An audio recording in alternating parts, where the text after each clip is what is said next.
സഭയുടെ പരസ്യ പിന്തുണയ്ക്ക് പിന്നാലെ ചാണ്ടി ഉമ്മൻ MLA ഓർത്തഡോക്സ് സഭ ആസ്ഥാനത്തേക്ക്. കോട്ടയം ദേവലോകം അരമനയിൽ നടക്കുന്ന യുവജന പ്രസ്ഥാനത്തിന്റെ ചടങ്ങിൽ ചാണ്ടി ഉമ്മൻ മുഖ്യ അതിഥിയാകും. KPCC പുനഃസംഘടനയിൽ ചാണ്ടി ഉമ്മനെയും അബിൻ വർക്കിയെയും തഴഞ്ഞതിൽ സഭ പരസ്യമായ വിമർശനം ഉന്നയിച്ചിരുന്നു. ടോബി ജോൺസൺ വിവരങ്ങൾ നൽകും. കോട്ടയത്തുനിന്ന് ടോബി, ചാണ്ടി ഉമ്മൻ ഇന്നലെ പറഞ്ഞത് ഞാൻ പാർട്ടിക്ക് വിധേയനാണ്, നിങ്ങൾ എൻ്റെ വാക്കുകളെ മറ്റൊരു തരത്തിൽ വ്യാഖ്യാനിക്കുകയാണ് എന്നൊക്കെ ചില വിശദീകരണങ്ങൾ നൽകിയിരുന്നു. പക്ഷേ അപ്പോഴും ഈ ഇപ്പോൾ നടക്കുന്ന ഈ പുനഃസംഘടനയെ ബന്ധപ്പെട്ട ചർച്ചകളിൽ അതൃപ്തിയുള്ളവരുടെ പട്ടികയിൽ ആദ്യത്തെയോ രണ്ടാമത്തെയോ പേരാണ് ചാണ്ടി ഉമ്മൻ്റേത്. അപ്പോൾ ഓർത്തഡോക്സ് സഭാ ആസ്ഥാനത്തേക്കുള്ള അദ്ദേഹത്തിൻ്റെ സന്ദർശനത്തിന് പിന്നിൽ മറ്റ് രാഷ്ട്രീയ നീക്കങ്ങളുണ്ടോ, രാഷ്ട്രീയ കാരണങ്ങളുണ്ടോ, അതൃപ്തിയുടെ വേറൊരു തരം സൂചന കൂടി അതിനെ കാണാൻ കഴിയുമോ?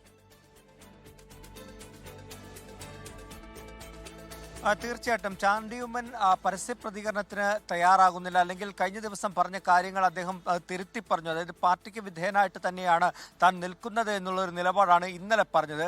എന്നിരുന്നാലും ഈ ഔട്ട്റീച്ച് സെല്ലിൻ്റെ ചെയർമാൻ സ്ഥാനത്ത് നിന്ന് മാറ്റിയതിലൊരു വിഷമം തനിക്കുണ്ടായിരുന്നു എന്നാണ് അദ്ദേഹം പറഞ്ഞു വെച്ചത്. അതിനെ പക്ഷേ തെറ്റായി വ്യാഖ്യാനിച്ചു എന്നാണ് ഇന്നലെ അദ്ദേഹം തിരുത്തി പറഞ്ഞത്. എന്തായാലും ഈ KPCC പുനഃസംഘടനയിൽ ചാണ്ടി ഉമ്മനെ പരിഗണിക്കാതിരുന്നതിലുള്ള ഒരു അതൃപ്തി ഓർത്തഡോക്സ് സഭയ്ക്കുണ്ട്. അതുപോലെ തന്നെയാണ് യൂത്ത് കോൺഗ്രസിൻ്റെ വൈസ് പ്രസിഡന്റ് സ്ഥാനത്തേക്ക് ഏറെ സാധ്യത കൽപ്പിച്ചിരുന്ന അബിൻ വർക്കിയെയും പരിഗണിക്കാതിരുന്നതിൽ ഒരു അതൃപ്തി സഭയ്ക്കുണ്ടായിരുന്നു. ഈ രണ്ട് വിഷയങ്ങളിലും നേരത്തെ തന്നെ സഭ അത് പരസ്യമായി, സഭയെന്ന് പറയുമ്പോൾ സഭയുടെ യുവജന വിഭാഗമൊക്കെ അക്കാര്യത്തിൽ സോഷ്യൽ മീഡിയയിൽ പോസ്റ്റ് ഇടുകയും മറ്റുമൊക്കെ ചെയ്തിരുന്നു. എന്തായാലും ഈ കാര്യങ്ങൾ ഇങ്ങനെ സജീവ ചർച്ചയിൽ നിൽക്കുന്നതിനിടയിലാണ് ഓർത്തഡോക്സ് സഭയുടെ യുവജന വിഭാഗം നടത്തുന്ന പരിപാടിയിലേക്ക് ഇന്ന് ചാണ്ടി ഉമ്മൻ എത്തുന്നത്. അതുകൊണ്ട് തന്നെ ഈ വിഷയത്തിൽ പരസ്യമായി ഏതെങ്കിലും സഭാ നേതൃത്വത്തിൽ ഇരിക്കുന്ന ആരെങ്കിലും സംസാരിക്കുമെന്ന് നമ്മൾ ഉറ്റുനോക്കുന്നുണ്ട്. അങ്ങനെ പരസ്യമായൊരു നിലപാട് സഭാ നേതൃത്വം തന്നെ എടുക്കുകയാണെങ്കിൽ എങ്ങനെയായിരിക്കും കോൺഗ്രസ് അതിനെ നോക്കിക്കാണുക എന്നുള്ളതൊക്കെ വലിയ ചർച്ചയാകുന്ന കാര്യങ്ങളാണ്. പ്രത്യേകിച്ചും തെരഞ്ഞെടുപ്പുകൾ വരാനിരിക്കുന്ന ഒരു പശ്ചാത്തലത്തിൽ ഓർത്തഡോക്സ് സഭയെ പിണക്കേണ്ടതുണ്ടോ എന്നുള്ളൊരു ചോദ്യം അവിടെ ഉയരും. അതുകൊണ്ട് തന്നെ സഭാ നേതൃത്വം എന്തായിരിക്കും ഇതിലെടുക്കുന്നൊരു നിലപാടെന്ന് കൂടി ഈ പരിപാടിയോടുകൂടി വ്യക്തമാകുമെന്നാണ് നമുക്ക് തോന്നുന്നത്. അതുകൊണ്ട് തന്നെ ചാണ്ടി ഉമ്മൻ 2 മണിക്ക് ആ പരിപാടിയിൽ പങ്കെടുക്കുമ്പോൾ ഇക്കാര്യങ്ങളിലും ചാണ്ടിയുടെ ഒരു പ്രതികരണം കൂടി നമ്മൾ പ്രതീക്ഷിക്കുന്നുമുണ്ട്. വിജയകുമാർ. ടോബി, എപ്പോഴാണ് അവിടെ ഈ പരിപാടി നടക്കുന്നത്? അതിൽ ഒരു പ്രാസംഗികനായി ചാണ്ടി ഉമ്മൻ പങ്കെടുക്കുന്നുണ്ടോ, അതോ അവിടെ ഒരു സന്ദർശനം നടത്തി അദ്ദേഹം മടങ്ങുമോ?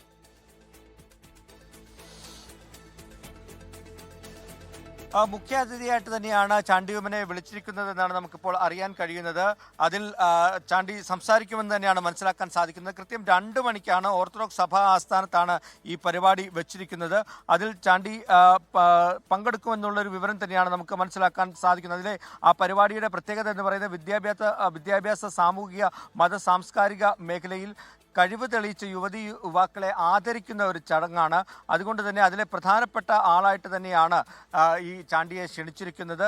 എക്സലൻസ് അവാർഡ് എന്ന് പറയുന്ന ഒരു പരിപാടിയാണ് ഓർത്തഡോക്സ് സഭയുടെ. അതിലെന്തായാലും സഭാ നേതൃത്വത്തിലുള്ള ആരെങ്കിലും ചില നിലപാടുകൾ ചാണ്ടിയെ അവഗണിക്കുന്നതിനെക്കുറിച്ച് സംസാരിക്കുമോ എന്നാണ് നമ്മൾ നോക്കുന്നത്.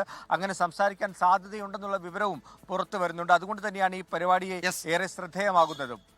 ലോകത്തെവിടെയായാലും ഏത് സമയത്തും 24 വാർത്തകളും ഓഗ്മെന്റഡ് റിയാലിറ്റി പാക്കേജുകളും എക്സ്പ്ലെയിനറുകളും വിശദമായി കാണാൻ ഞങ്ങളുടെ YouTube ചാനൽ നിങ്ങൾക്ക് സബ്സ്ക്രൈബ് ചെയ്യാം.